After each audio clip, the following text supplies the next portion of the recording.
Welcome, Harb. Welcome to the show. Thanks for coming. How are you doing today? Good. Thanks for having me. Good. We're glad to have you. Now, Harb, can you tell me, what was the first moment that you realized that you wanted to be a director? What was your aha moment? This is what I want to do.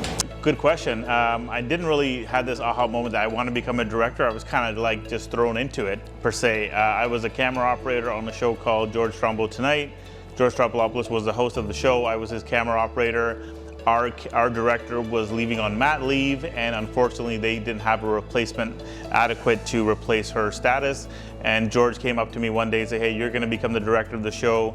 I had no directing experience in a control room for a live television show, but I had a lot of experience directing in the field. So he said, you'll be a natural fit. Worked on it for 2 seasons, directed over 260 episodes, and from there I really enjoyed directing, and it was a lot of fun collaborating with talent and crew and production staff, and that was kind of my in to the world of directing. Wow, that's great. So did you already have your foot in the door kind of when they were looking for a director? Well, not per se in the role of directing. I was more of a camera operator, and I was on the show, and I knew George, and I knew the flow of the show, so I knew enough about the show that how to run the shows instead of hiring another director to come in and they have to learn what the flow of the show is, because it was a daily show, it was a nighttime show.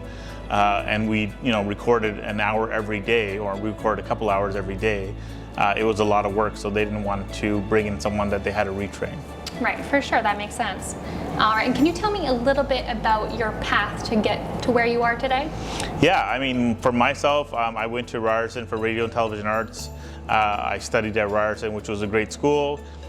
From Ryerson, I actually opened my own wedding production company. We started recording and editing high-end South Asian weddings, 400 or 500 people weddings, and I basically did that for 10 seasons. And then I made myself migrate into the world of television production. My uncle worked at Panasonic, which is a manufacturer of electronics and camera equipment. He bought a camera, brought it home, and goes, "Here's this camera," and record our family events. And I love the fact when you record something with a camera and motion picture that our family sit around and watch those tapes afterwards, and the reaction and the joy that people get to see with those images, I love that reaction.